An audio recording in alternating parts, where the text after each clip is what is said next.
ನಮಸ್ತೆ ಸ್ನೇಹಿತರೆ, ಇವತ್ತು ನಾವು ಪ್ರಥಮ BA ಇತಿಹಾಸ ಓದಬೇಕಾಗಿರುವಂಥ ಕೆಲವೊಂದು ಮುಖ್ಯವಾದ ಪ್ರಶ್ನೆಗಳನ್ನು ನೋಡಿಕೊಳ್ಳುವ. ಇವಿಷ್ಟನ್ನು ಓದ್ಕೊಂಡ್ರೆ ನಿಮಗೆ ಪಾಸ್ ಅಂಕಗಳು ಸಿಗಲಿಕ್ಕೆ ಏನೂ ತೊಂದರೆ ಇಲ್ಲ. ಪಾಸ್ ಆಗುವ ತಕ್ಕ ಇಷ್ಟನ್ನಾದರೂ ಓದ್ಕೊಳ್ಬೇಕು. ನೀವು ಬ್ಲಾಕ್ 1ರಿಂದ 2 ಪ್ರಶ್ನೆಗಳನ್ನು ಆಯ್ಕೆ ಮಾಡಿಕೊಳ್ಬೇಕು. ಬ್ಲಾಕ್ 2ರಿಂದ 2 ಪ್ರಶ್ನೆ, ಬ್ಲಾಕ್ 3ರಿಂದ 2 ಪ್ರಶ್ನೆ, ಹಾಗೆ ಬ್ಲಾಕ್ 4ರಿಂದ 2 ಪ್ರಶ್ನೆಯನ್ನು 15 ಅಂಕಕ್ಕೆ ಆರಿಸಿಕೊಳ್ಬೇಕು. ನಂತರ 10 ಅಂಕಕ್ಕೂ ಕೂಡ ಹಾಗೆ 2 ಪ್ರಶ್ನೆಗಳನ್ನು ಆಯ್ಕೆ ಮಾಡಿಕೊಳ್ಳಿ. ಆಮೇಲೆ 5 ಅಂಕದ ಪ್ರಶ್ನೆ ಕೂಡ 2 ಪ್ರಶ್ನೆಗಳನ್ನು ಆಯ್ಕೆ ಮಾಡ್ಕೊಳ್ತಾ ಓದ್ಕೊಳ್ತಾ ಹೋಗಬೇಕು.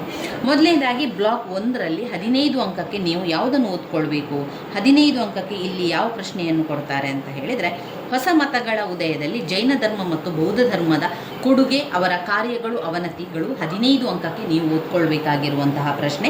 ಇದು 15 ಅಂಕಕ್ಕೆ ಈ ಒಂದು ಬ್ಲಾಕ್ 1ರಲ್ಲಿ ಇರುವಂತಹ 15 ಅಂಕದ ಮುಖ್ಯವಾದಂತಹ ಪ್ರಶ್ನೆ. ಹೊಸ ಮತಗಳ ಉದಯಕ್ಕೆ ಕಾರಣಗಳು, ಜೈನ ಧರ್ಮ, ಬೌದ್ಧ ಧರ್ಮ, ಅವುಗಳ ಕಾರ್ಯ, ಕೊಡುಗೆ, ಅವನತಿ. ಇದು 15 ಅಂಕಕ್ಕೆ. ಮತ್ತೊಂದು 15 ಅಂಕದ ಪ್ರಶ್ನೆ, ಉತ್ತರ ವೈದಿಕ ಕಾಲದ ಸಾಮಾಜಿಕ ಧಾರ್ಮಿಕ ಪರಿಸ್ಥಿತಿಯನ್ನು ತಿಳಿಸಿ. 15 ಅಂಕದ ಪ್ರಶ್ನೆ, ಉತ್ತರ ವೈದಿಕ ಕಾಲದ ಸಾಮಾಜಿಕ ಧಾರ್ಮಿಕ ಪರಿಸ್ಥಿತಿ. ಇದನ್ನು ಮೊದಲಿಗೆ ಓದ್ಕೊಳ್ಳಿ, ಮತ್ತೆ ಸಮಯ ಇದ್ದರೆ ಮತ್ತೆ ಕೆಲವು 15 ಅಂಕದ ಪ್ರಶ್ನೆಗಳನ್ನು ಓದ್ಕೊಳ್ಬೇಕು. ಈಗ ಬ್ಲಾಕ್ 1ರಲ್ಲಿ ನೀವು ಇಷ್ಟನ್ನು ಓದ್ಕೊಳ್ಳಿ. ಮೊದಲಿಗೆ ಇತಿಹಾಸದ ಅಧ್ಯಯನದ ಪ್ರಾಮುಖ್ಯತೆ ನಿಮಗೆ ಗೊತ್ತಿರಲಿ. ಇದು 10 ಅಂಕದ ಪ್ರಶ್ನೆಯಾಗಿರುವಂಥದ್ದು. 10 ಅಂಕದ ಪ್ರಶ್ನೆಯಾಗಿ ಇತಿಹಾಸದ ಅಧ್ಯಯನದ ಪ್ರಾಮುಖ್ಯತೆಯನ್ನು ನೀವು ಓದ್ಕೊಳ್ಬೇಕಾದ್ರೆ ಅವರು ಪಾಯಿಂಟ್ಸ್ ಕೊಡಲಿಲ್ಲ, ನಾವೇ ಪಾಯಿಂಟ್ಸ್ಗಳನ್ನು ಮಾಡಿಕೊಂಡು ಬರಿಬೇಕಾಗಿರುವಂಥದ್ದು. ಇದರ ಪಾಯಿಂಟ್ಸ್ಗಳನ್ನು ನಾನು ನಿಮಗೆ ಈಗಾಗಲೇ ತಿಳಿಸ್ಕೊಟ್ಟಿದ್ದೇನೆ, ನನ್ನ ಹಳೆಯ ವಿಡಿಯೋದಲ್ಲಿ ನೀವು ನೋಡಿರ್ಬೋದು. ಇತಿಹಾಸದ ಅಧ್ಯಯನದ ಪ್ರಾಮುಖ್ಯತೆ, ನಾವು ಈ ಇತಿಹಾಸದ ಅಧ್ಯಯನವನ್ನು ಮಾಡೋದ್ರಿಂದ ಏನೆಲ್ಲ ಮಹತ್ವ, ಏನೆಲ್ಲ ಪ್ರಾಮುಖ್ಯತೆ ಸಿಗ್ತದೆ ಅಂತ ಹೇಳುವಂಥದ್ದು. ಒಂದು, ನಮಗೆ ಅದರ ಬಗ್ಗೆ ಮಾಹಿತಿ ಸಿಗ್ತದೆ. ವೈಚಾರಿಕವಾಗಿ ನಾವು ಆಲೋಚನೆ ಮಾಡಲಿಕ್ಕೆ ಆರಂಭ ಮಾಡ್ತೇವೆ. ವೈಚಾರಿಕ ಪ್ರಜ್ಞೆ ಅನ್ನೋದು ಕೊಡ್ತದೆ, ವೈಚಾರಿಕ ತೃಪ್ತಿ ಅನ್ನೋದು ಕೊಡ್ತದೆ. ಆಮೇಲೆ ಭವಿಷ್ಯದ ಕಾಲದ ಬಗ್ಗೆ ಅತ್ಯುತ್ತಮ ಸಲಹೆಯನ್ನು ನಮಗೆ ಒದಗಿಸಿಕೊಡ್ತದೆ. ನಮ್ಮ ಅನುಭವಗಳನ್ನು ಹೆಚ್ಚಿಗೆ ಮಾಡ್ತದೆ. ಮತ್ತು ನಮ್ಮಲ್ಲಿರುವಂತಹ ಬುದ್ಧಿವಂತಿಕೆ ಮತ್ತು ನಮ್ಮಲ್ಲಿರುವಂಥ ಚಿಂತನೆಯನ್ನು ಹೆಚ್ಚು ಮಾಡ್ತದೆ. ನಮ್ಮ ವಿವೇಚನಾಶೀಲತೆಯ ಶಕ್ತಿಯನ್ನು ಹೆಚ್ಚು ಮಾಡ್ತದೆ. ಜಗತ್ತಿನ ವಿಶ್ವಾಸದೊಂದಿಗೆ ಮಾನವನ ಇತಿಹಾಸ ಸಂವಾದವನ್ನು ಅರ್ಥ ಮಾಡಿಸ್ತದೆ. ಮಾನವನ ಇತಿಹಾಸ ತತ್ವಗಳನ್ನು ಪೂರ್ವವಾಗಿ ನಿರ್ಣಯಿಸ್ತದೆ. ಆಮೇಲೆ ಅದು ಒಬ್ಬ ವ್ಯಕ್ತಿಯ ಸತ್ಯವನ್ನು ಅರಿಲಿಕ್ಕೆ, ಒಬ್ಬ ವ್ಯಕ್ತಿಯು ನಮಗೆ, ನಾವು ಒಂದು ಗತಕಾಲದಲ್ಲಿ ಈ ರೀತಿ ಒಂದು ರಾಜಮನೆತನ ಇತ್ತು, ಈ ರೀತಿಯಾಗಿ ಆಡಳಿತ ಮಾಡ್ತಾ ಇದ್ದರು, ಗತಕಾಲದಲ್ಲಿ ಈ ರೀತಿಯ ಅರಮನೆಗಳೆಲ್ಲ ಇತ್ತು ಎನ್ನುವಂಥ ಒಂದು ಸತ್ಯ ವಿಚಾರ ನಮಗೆ ಅರಿಯಲು ಸಹಾಯಕವಾಗ್ತದೆ. ಗತಕಾಲದ ಚರಿತ್ರೆಯನ್ನು ರಚಿಸಲು ಸಹಾಯ ಮಾಡ್ತದೆ. ಒಳ್ಳೆಯ ತೀರ್ಮಾನವನ್ನು ತೆಗೆದುಕೊಳ್ಳಲಿಕ್ಕೆ ಇದು ತುಂಬಾ ಸಹಾಯ ಮಾಡ್ತದೆ. ಇತಿಹಾಸವನ್ನು ಓದುವುದರಿಂದ, ನಾವು ಇತಿಹಾಸವನ್ನು ಅಧ್ಯಯನ ಮಾಡೋದ್ರಿಂದ. ಇತಿಹಾಸ ಅಂದರೆ ಏನು? ಇತಿಹಾಸ ಅಂದರೆ ಎಷ್ಟೋ ವರ್ಷಗಳ ಮೊದಲು ಆಗಿ ಹೋಗಿರುವಂತಹ ವಿಚಾರಗಳ ಬಗ್ಗೆ ನಾವು ಅಧ್ಯಯನ ಮಾಡುವಂಥದ್ದು. ಗತಕಾಲದಲ್ಲಿ ಆದಂತಹ ಘಟನೆಗಳು, ಅಲ್ಲಿ ಆದಂತಹ ರಾಜಮನೆತನ, ಅಲ್ಲಿ ಆಳ್ವಿಕೆ ಮಾಡಿದಂತಹ ಆಡಳಿತಗಳು, ಇನ್ನು ಹಲವಾರು ವಿಚಾರಗಳನ್ನು, ಹಿಂದಿನ ಒಂದು ದೇವಾಲಯಗಳಿರ್ಬೋದು, ಅಲ್ಲಿನ ಒಂದು ಜನರ ಬಗ್ಗೆ ಇರ್ಬೋದು, ಎಲ್ಲದರ ಬಗ್ಗೆ ತಿಳ್ಕೊಳ್ಳುವಂಥದ್ದು ಅಂದರೆ ಇತಿಹಾಸ. ಇತಿಹಾಸವನ್ನು ಅಧ್ಯಯನ ಮಾಡ್ತಾ ಇದ್ದೇವೆ ಅಂತಾದರೆ ಎಷ್ಟೋ ವರ್ಷದ ಹಿಂದಿನ ವಿಚಾರಗಳನ್ನು ತಿಳ್ಕೊಳ್ತಾ ಇದ್ದೇವೆ ಎನ್ನುವಂಥ ಅರ್ಥ. ಇದರ ಅಧ್ಯಯನದಿಂದ ನಮಗೇನು ಪ್ರಯೋಜನ? ನಮ್ಮ ಬುದ್ಧಿಶಕ್ತಿ ಹೆಚ್ಚಾಗ್ತದೆ, ನಮ್ಮ ಚಿಂತನೆ ಹೆಚ್ಚಾಗ್ತದೆ, ನಮ್ಮ ವಿವೇಚನಾಶೀಲ ಹೆಚ್ಚಾಗ್ತದೆ. ಇಲ್ಲಿ ನಾನು ಸುಲಭವಾಗಿ ಫಾಸ್ಟಾಗಿ ಪಾಯಿಂಟ್ಸ್ಗಳನ್ನು ಮಾತ್ರ ಹೇಳ್ತಾ ಇರುವಂಥದ್ದು. ನಿಮಗೆ ಪಾಸ್ ಅಂಕಗಳು ಸಿಗುವಷ್ಟು ಇಲ್ಲಿ ಸರಿಯಾದ ಸಂಪೂರ್ಣ ವಿಶ್ಲೇಷಣೆಯನ್ನು ಈಗಾಗಲೇ ನಾನು ಕೊಟ್ಟಿದ್ದೇನೆ, ಹಳೆಯ ವಿಡಿಯೋದಲ್ಲಿ ನೋಡಿಕೊಳ್ಳಿ. ನಮ್ಮ ಒಂದು ಬುದ್ಧಿಶಕ್ತಿ ಹೆಚ್ಚಾಗ್ತದೆ. ಇದನ್ನೊಂದು ಸಾಧಾರಣವಾಗಿ ನೀವು ಈ ಪ್ರಶ್ನೆಗಳನ್ನೆಲ್ಲ, ಒಂದು ಪ್ರಶ್ನೆಯನ್ನು ಒಂದು 10 ನಿಮಿಷದಲ್ಲಿ ತಿಳ್ಕೊಳ್ಬೋದು. ಅರ್ಥ ಮಾಡಿಕೊಳ್ಳಿ. ಅರ್ಥ ಮಾಡಿಕೊಂಡ್ರೆ ಬೇಗನೆ ಅದರ ಪಾಯಿಂಟ್ಸ್ಗಳು ನಮಗೆ ಬರ್ತದೆ. ಇನ್ನು ವಿವರಣೆ, ನಿಮಗೆ ಎಷ್ಟು ಸಾಧ್ಯವೋ ಅಷ್ಟು ವಿವರಣೆಯನ್ನು ಬರೆಯಿರಿ. 5 ಅಂಕಕ್ಕಾದರೆ 1-1.5 ಪುಟದಷ್ಟು ಬರೆಯಿರಿ. 10 ಅಂಕಕ್ಕಾದರೆ 3ರಿಂದ 4 ಪುಟದಷ್ಟು ಉತ್ತರ ಇರಲಿ. ಇನ್ನು 15 ಅಂಕದ ಪ್ರಶ್ನೆ ಬಂದರೆ 4ರಿಂದ 5 ಪುಟದಷ್ಟು ಉತ್ತರ ಇರಲಿ. ಈ ರೀತಿಯಾಗಿ ಇತಿಹಾಸದ ಅಧ್ಯಯನವನ್ನು ನಾವು ಮಾಡೋದ್ರಿಂದ ನಮಗೆ ನಮ್ಮ ಬುದ್ಧಿಶಕ್ತಿ, ನಮ್ಮ ವಿವೇಚನಾ ಶಕ್ತಿ, ನಮ್ಮ ಚಿಂತನಾ ಶಕ್ತಿ, ನಮ್ಮ ವೈಚಾರಿಕತೆ ತೃಪ್ತಿ ಎಲ್ಲ ಕೂಡ ನಮಗೆ ಅದು ಹೆಚ್ಚು ಮಾಡ್ತದೆ. ನಮ್ಮ ಭವಿಷ್ಯದ ಕಾಲದ ಬಗ್ಗೆ ಅತ್ಯುತ್ತಮ ಸಲಹೆ ಅನ್ನೋದು ನಮಗೆ ಕೊಡ್ತದೆ. ನಮಗೆ ಸತ್ಯವನ್ನು ಅರಿಯಲಿಕ್ಕೆ ಅದು ಸಹಾಯ ಮಾಡ್ತದೆ. ಅದು ಇತಿಹಾಸದ ಜಾಗತಿಕ ಕಾನೂನಿನ ಅರಿವನ್ನು ನಮಗೆ ಬಿಚ್ಚಿಡ್ತದೆ. ಒಬ್ಬ ವ್ಯಕ್ತಿಯ ಸತ್ಯವನ್ನು ಅರಿಯಲಿಕ್ಕೆ ಸಹಾಯ ಮಾಡ್ತದೆ. ನಮಗೆ ಒಂದು ಚರಿತ್ರೆಯನ್ನು ಬರಿಬೇಕು ಅಂತಾದರೆ, ಹಿಂದೆ ಆದಂಥ ಒಬ್ಬ ರಾಜನ ಬಗ್ಗೆ ನಾವು ಬರಿಬೇಕು ಅಂತಾದರೆ ನಾವು ಇತಿಹಾಸದ ಅಧ್ಯಯನ ಓದಲೇಬೇಕು. ಅವನ ಇತಿಹಾಸದಲ್ಲಿ ಅವನ ಕಾಲದಲ್ಲಿ ಏನೆಲ್ಲ ಆಗಿತ್ತು ಎನ್ನುವಂಥದ್ದನ್ನು ನಾವು ಹುಡುಕಬೇಕು. ಅವನ ಗ್ರಂಥಗಳನ್ನೆಲ್ಲ, ಆ ಕಾಲದಲ್ಲಿದ್ದಂಥ ಗ್ರಂಥಗಳ ಬಗ್ಗೆ ಹುಡುಕೊಂಡು ಅವನ ಬಗ್ಗೆ ವಿಚಾರಿಸಬೇಕಲ್ವ. ಆದ್ದರಿಂದ ಗತಕಾಲದ ಚರಿತ್ರೆಯನ್ನು ನಾವು ರಚಿಸಬೇಕು ಅಂತಾದರೆ ಇತಿಹಾಸದ ಅಧ್ಯಯನ ನಮಗೆ ತುಂಬಾ ಸಹಾಯ ಮಾಡುತ್ತದೆ. ಅಷ್ಟೇ ಅಲ್ಲದೆ ಒಳ್ಳೆಯ ತೀರ್ಮಾನವನ್ನು ತೆಗೆದುಕೊಳ್ಳಿಕ್ಕೆ ನಮಗೆ ಅದು ಸಹಾಯ ಮಾಡುವಂಥದ್ದು ಇತಿಹಾಸದ ಅಧ್ಯಯನದ ಪ್ರಾಮುಖ್ಯತೆಯಿಂದ. ಇತಿಹಾಸದ ವ್ಯಾಪ್ತಿ ಏನು? ಇದನ್ನು ನಾವು 5 ಅಂಕದ ಪ್ರಶ್ನೆಯಾಗಿ ಆಯ್ಕೆ ಮಾಡಿಕೊಂಡು ಓದ್ಕೊಳ್ಬೇಕು. ಇತಿಹಾಸದ ವ್ಯಾಪ್ತಿ ಅದು ಎಲ್ಲಿ ತನಕ ಇದೆ, ಅದು ಯಾವ ವಿಚಾರಗಳನ್ನೆಲ್ಲ ನಮಗೆ ತಿಳಿಸ್ಕೊಡ್ತದೆ ಅಂತ ಹೇಳಿದಾಗ, ಅದು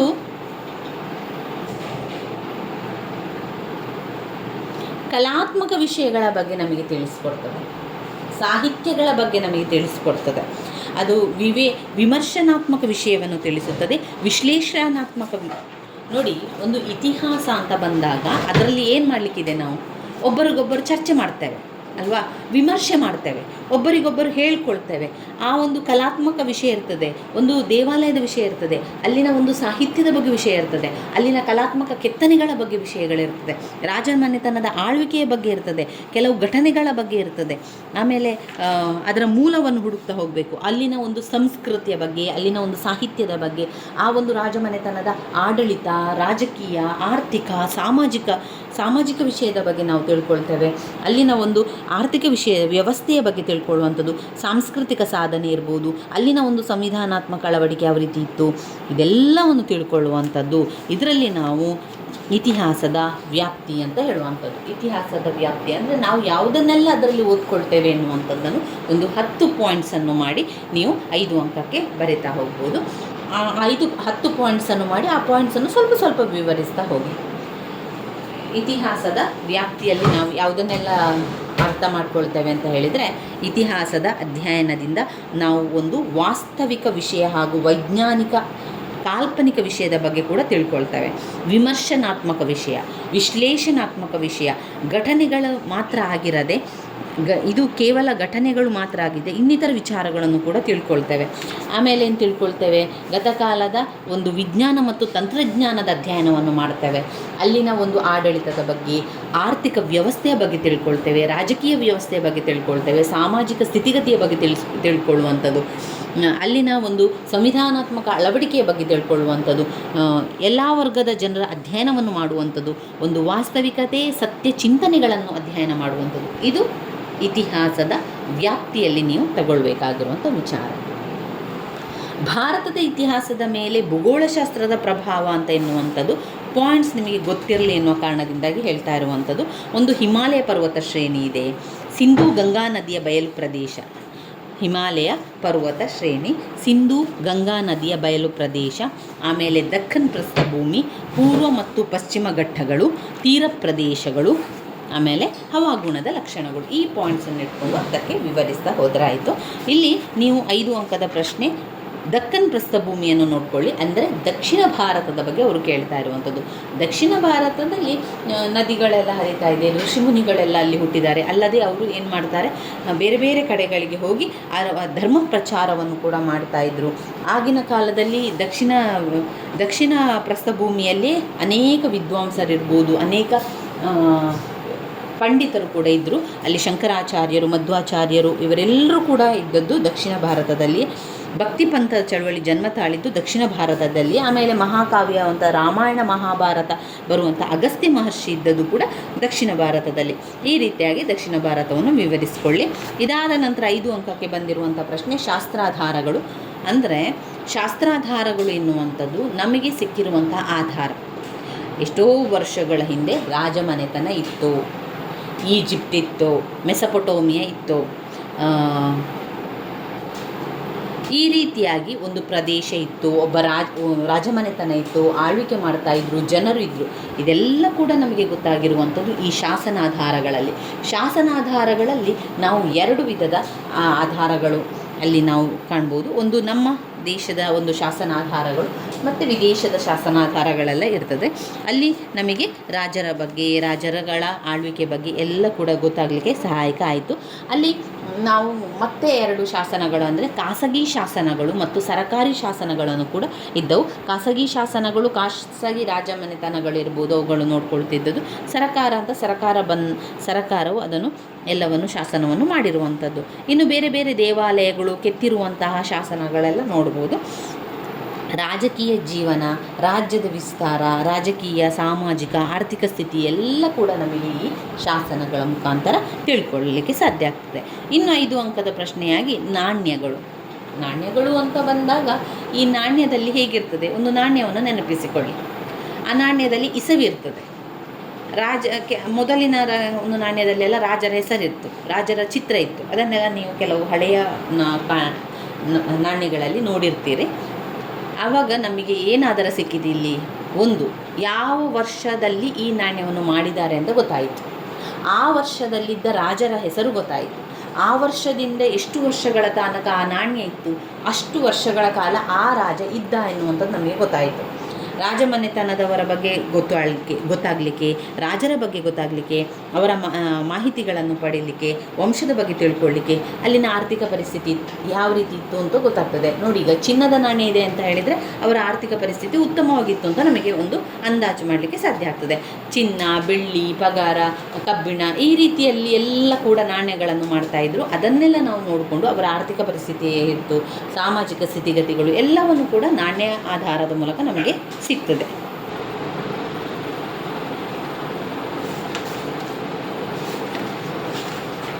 ಇನ್ನು ಇದರಲ್ಲಿ ನೀವು ಇದು ಗೊತ್ತಿರಲಿ, 5 ಅಂಕಕ್ಕೆ ಹಳೆಯ ಶಿಲಾಯುಗ ಎಂದರೇನು ಅಥವಾ ಮಧ್ಯಶಿಲಾಯುಗ ಮೆಸೋಲಿಥಿಕ್ ಎಂದರೇನು ಎನ್ನುವಂಥದ್ದು ನಿಮಗೆ ಗೊತ್ತಿರಲಿ. ಹೊಸ ಶಿಲಾಯುಗದ ಬಗ್ಗೆ ನೋಡಿ, ಹೊಸ ಶಿಲಾಯುಗದ ಬಗ್ಗೆ 5 ಅಂಕಕ್ಕೆ ಕೇಳಿದ್ದಾರೆ. ನಿಯೋಲಿಥಿಕ್ ಅಥವಾ ಹೊಸ ಶಿಲಾಯುಗ ಅಂದರೆ ಏನು ಎನ್ನುವಂಥದ್ದು 5 ಅಂಕಕ್ಕೆ ಓದ್ಕೊಳ್ಳಿ. ಕಬ್ಬಿಣ ಯುಗವನ್ನು ಕೂಡ 5 ಅಂಕಕ್ಕೆ ಓದ್ಕೊಳ್ಳಿ. ಇನ್ನು ಇದರಲ್ಲಿ ಹರಪ್ಪ ಸಂಸ್ಕೃತಿಯ ಲಕ್ಷಣಗಳು,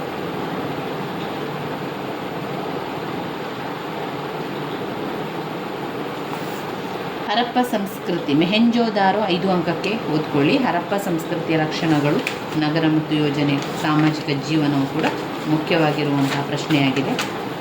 ಇದರಲ್ಲಿ ಉತ್ತರ ವೈದಿಕ ಕಾಲದ, ಇದು ಋಗ್ವೇದದ ಕಾಲದ ರಾಜಕೀಯ, ಸಾಮಾಜಿಕ, ಆರ್ಥಿಕ ಪರಿಸ್ಥಿತಿಗಳಾಗಿದೆ.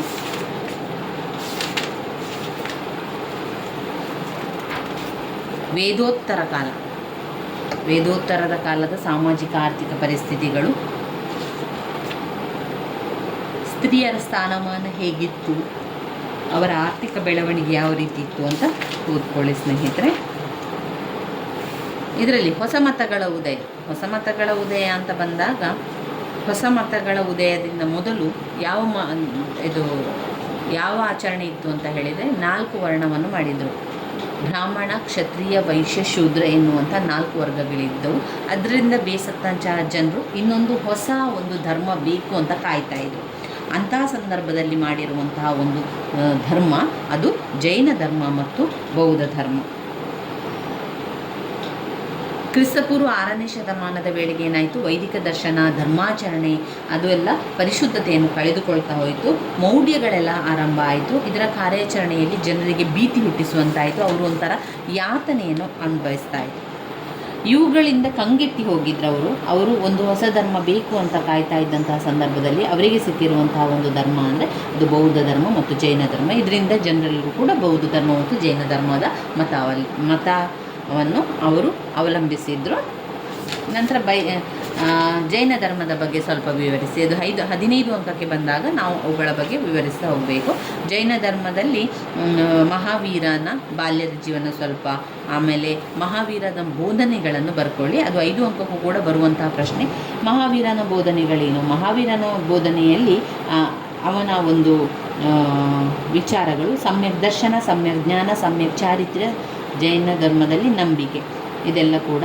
ಆಮೇಲೆ ಮಹಾವೀರನು ಪಾರ್ಶ್ವನಾಥನು ಬೋಧಿಸಿದ ತತ್ವಗಳನ್ನು ಸ್ವೀಕರಿಸಿದನು. ಮೊದಲು ಪಾರ್ಶ್ವನಾಥನ ಬಗ್ಗೆ, ನಂತರ ಮಹಾವೀರ ಪಾರ್ಶ್ವನಾಥನ ಬೋಧನೆಗಳನ್ನು ಅವನು ತಿರಸ್ಕರಿಸಿ ಪಾರ್ಶ್ವನಾಥನು ಅಹಿಂಸೆ, ಸತ್ಯ, ಆಸ್ತೆಯ ಅಪರಿಗ್ರಹವನ್ನು ಬೋಧಿಸಿದರೆ, ಮಹಾವೀರನು 5ನೇ ಬ್ರಹ್ಮಚರ್ಯ ಅಥವಾ ಇಂದ್ರಿಯ ನಿಗ್ರಹವನ್ನು ಸೇರಿಸಿದನು. ಈ ರೀತಿಯಾಗಿ ಮಹಾವೀರನ ಬೋಧನೆಯನ್ನು ಬರೀರಿ. ಅದಾದ ಮೇಲೆ ಜೈನ ಧರ್ಮ, ಅದಾದ ಮೇಲೆ ಬೌದ್ಧ ಧರ್ಮಕ್ಕೆ, ಬೌದ್ಧ ಧರ್ಮದಲ್ಲಿ ಗೌತಮ ಬುದ್ಧನ ಬಗ್ಗೆ, ಗೌತಮ ಬುದ್ಧನ ಬಾಲ್ಯ ಜೀವನದಲ್ಲಿ ಏನಾಯಿತು, ನಂತರ ಅವನು ಏನೆಲ್ಲ ಹೇಳಿದ ಎನ್ನುವಂಥದ್ದು, ಮತ್ತು ಗೌತಮ ಬುದ್ಧನ ಬೋಧನೆಗಳನ್ನು ಓದ್ಕೊಳ್ಬೇಕು. ಅದರಲ್ಲಿ ಪ್ರಪಂಚವು ದುಃಖದಿಂದ ತುಂಬಿದೆ, ಆಸೆಯೇ ದುಃಖಕ್ಕೆ ಮೂಲ ಕಾರಣ, ಆಸೆಯನ್ನು ಬಿಡುವುದರಿಂದ ದುಃಖದಿಂದ ಬಿಡುಗಡೆ ಹೊಂದಬಹುದು, ಆಸೆಯನ್ನು ಬಿಡಲು ಅಷ್ಟಾಂಗ ಮಾರ್ಗದಿಂದ ಸಾಧ್ಯ, ಗೌತಮ ಬುದ್ಧನ ಬೋಧನೆಗಳಾಗಿರುವಂಥದ್ದು. ಇನ್ನು ಅಷ್ಟಾಂಗ ಮಾರ್ಗಗಳೇನು, ಗೌತಮ ಬುದ್ಧನ ಬೋಧನೆಗಳಿಷ್ಟಾದ ಮೇಲೆ ಅಷ್ಟಾಂಗ ಮಾರ್ಗಗಳಿದೆ, 8 ಅಷ್ಟಾಂಗ ಮಾರ್ಗಗಳಿದೆ. ಒಳ್ಳೆಯ ಆಲೋಚನೆ, ಒಳ್ಳೆಯ ಆಸೆ, ಒಳ್ಳೆಯ ನುಡಿ, ಒಳ್ಳೆಯ ನಡತೆ, ಒಳ್ಳೆಯ ಜೀವನ, ಒಳ್ಳೆಯ ಪ್ರಯತ್ನ, ಒಳ್ಳೆಯ ವಿಚಾರ, ಒಳ್ಳೆಯ ಚಿಂತನೆ. ಒಳ್ಳೆಯ ಆಲೋಚನೆ, ಒಳ್ಳೆಯ ಆಸೆ, ಒಳ್ಳೆಯ ನುಡಿ, ಒಳ್ಳೆಯ ನಡತೆ, ಒಳ್ಳೆಯ ಜೀವನ, ಒಳ್ಳೆಯ ಪ್ರಯತ್ನ, ಒಳ್ಳೆಯ ವಿಚಾರ, ಒಳ್ಳೆಯ ಚಿಂತನೆ ಎನ್ನುವಂಥದ್ದು ಅಷ್ಟಾಂಗ ಮಾರ್ಗದಲ್ಲಿ ಬರುವಂಥದ್ದು. ಬೌದ್ಧ ಧರ್ಮದ ಅವನತಿಗೆ ಕಾರಣಗಳನ್ನು ನೋಡಬೇಕು. ಅದು ಜೈನ ಧರ್ಮ, ಬೌದ್ಧ ಧರ್ಮ ಎಲ್ಲ ಬರೀಬೇಕಾದ್ರೆ ಇದನ್ನು ಕೂಡ ಬರಿತಾ ಹೋಗಬೇಕು. ಬೌದ್ಧ ಧರ್ಮಕ್ಕೆ ಅವನತಿಗೆ ಕಾರಣ ಅಂದರೆ ಬೌದ್ಧ ಧರ್ಮದಲ್ಲಿ ಉಂಟಾದಂಥ ಬದಲಾವಣೆ, ವಿವಿಧ ಪಂಥಗಳಾಗಿ ಒಡೆಯಿತು, ರಾಜ್ಯಾಶ್ರಯದ ಕೊರತೆ, ಹಿಂದೂ ಧರ್ಮದ ಪುನರುಜ್ಜೀವನ, ಬೌದ್ಧ ಭಿಕ್ಷುಕಿಯರ ನಡವಳಿಕೆಯಲ್ಲಿ ಶಿಸ್ತು, ವಿದೇಶಿಯರ ದಾಳಿ, ಇವಿಷ್ಟು ಅದರಲ್ಲಿ ಬರುವಂಥ ವಿಚಾರಗಳಾಗಿದೆ. ಇನ್ನು ನಾವು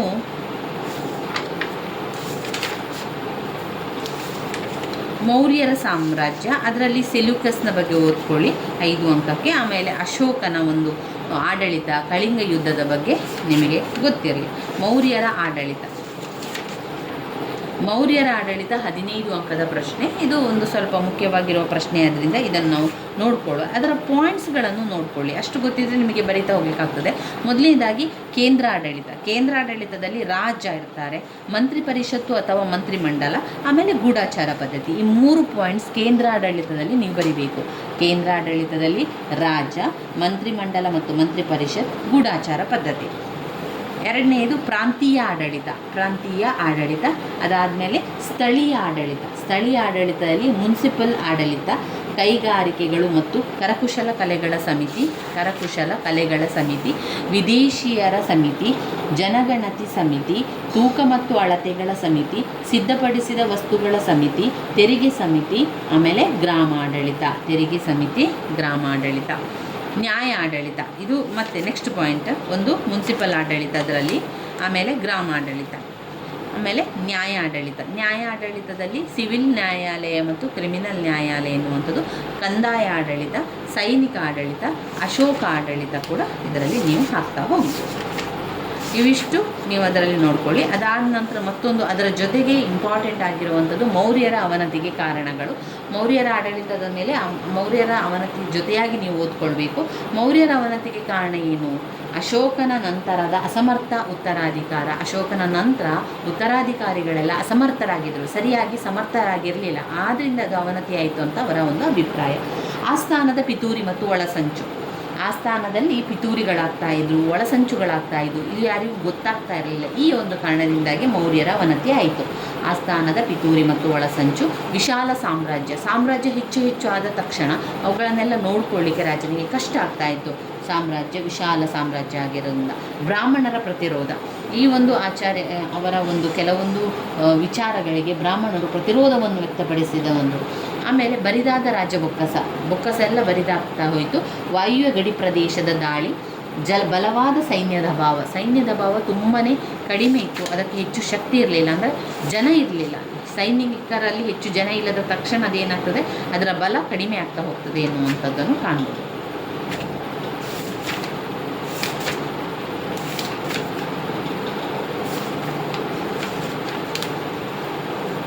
ಗುಪ್ತರ ಕಾಲದ ಕೊಡುಗೆ ಸಾಹಿತ್ಯ. ಗುಪ್ತರ ಕಾಲದಲ್ಲಿ ಅವರು ಏನೆಲ್ಲ ಕೊಡುಗೆಗಳನ್ನು ನೀಡಿದ್ದಾರೆ? ಸಾಹಿತ್ಯದ ಬೆಳವಣಿಗೆ, ವಿಜ್ಞಾನದ ಬೆಳವಣಿಗೆ.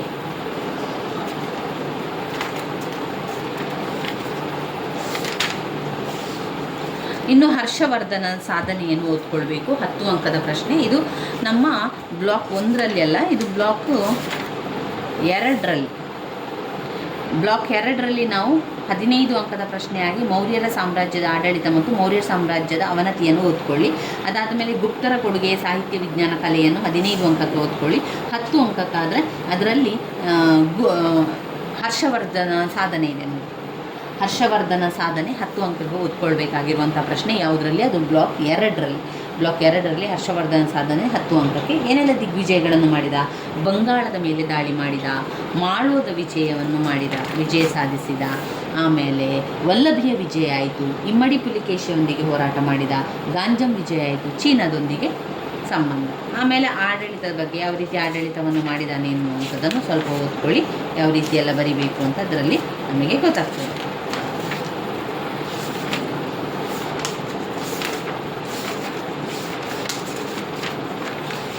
ಇದು 5 ಅಂಕಕ್ಕೆ ಸಂಗಮ ಯುಗ. 3 ತಮಿಳು ರಾಜವಂಶಸ್ಥರು ಮಾಡಿರುವಂತಹ ಒಂದು ಆಡಳಿತ, 3 ಸೇರಿ ಆಡಳಿತವನ್ನು ಮಾಡಿರುವಂಥದ್ದು ಸಂಗಮ ಯುಗ ಅಂತ ಕರೆದರು. ಯಾರೆಲ್ಲ? ಚೋಳ ಪಾಂಡ್ಯ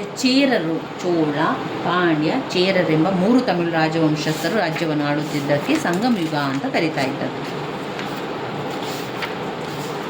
2ನೇ ಪುಲಿಕೇಶಿಯ ಬಗ್ಗೆ 10 ಅಂಕಕ್ಕೆ ಓದ್ಕೊಳ್ಳಿ.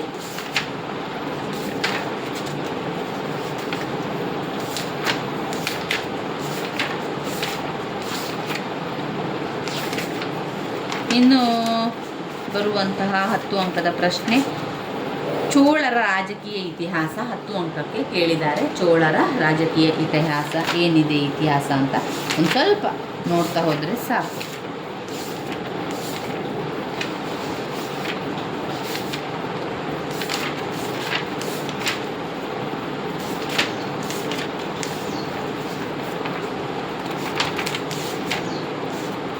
ನಾಯನಾರರು 5 ಅಂಕದ ಪ್ರಶ್ನೆಯಾಗಿ ಕೇಳಿರುವಂಥದ್ದು. ಇಲ್ಲಿ ನಾವು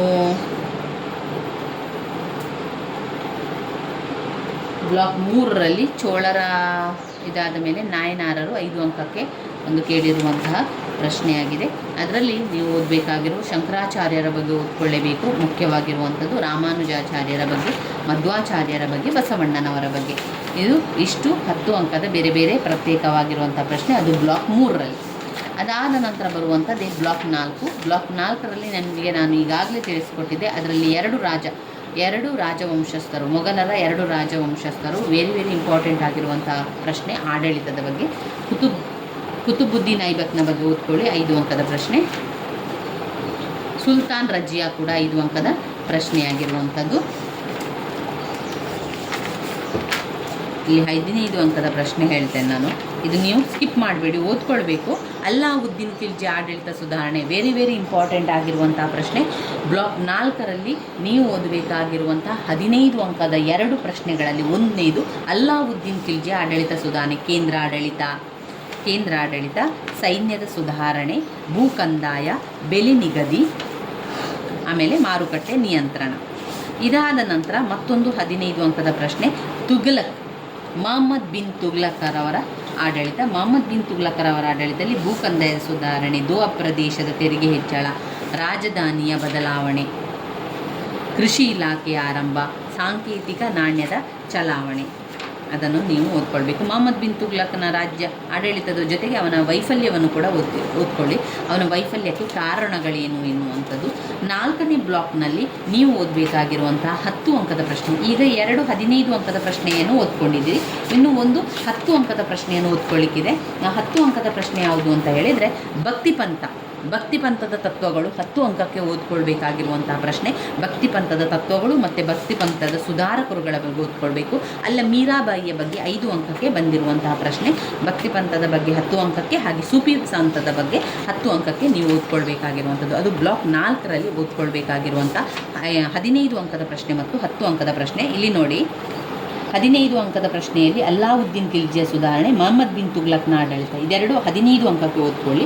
ಫಿರೋಜ್ ಶಾ ತುಘ್ಲಕ್ನ ಆಡಳಿತ 10 ಅಂಕಕ್ಕೆ ಓದ್ಕೊಳ್ಳಿ. ಆಮೇಲೆ ಭಕ್ತಿಪಂಥದ ಚಳುವಳಿ ಕೂಡ 10 ಅಂಕಕ್ಕೆ ಓದ್ಕೊಳ್ಳಿ.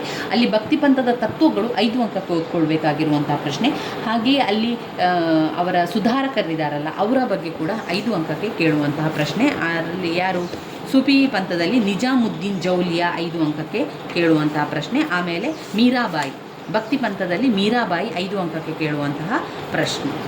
ಇವಿಷ್ಟು ನಮ್ಮ ಪ್ರಥಮ BA ಇತಿಹಾಸದಲ್ಲಿ ನೀವು ಓದಬೇಕಾಗಿರುವಂಥ ಪ್ರಶ್ನೆಗಳು.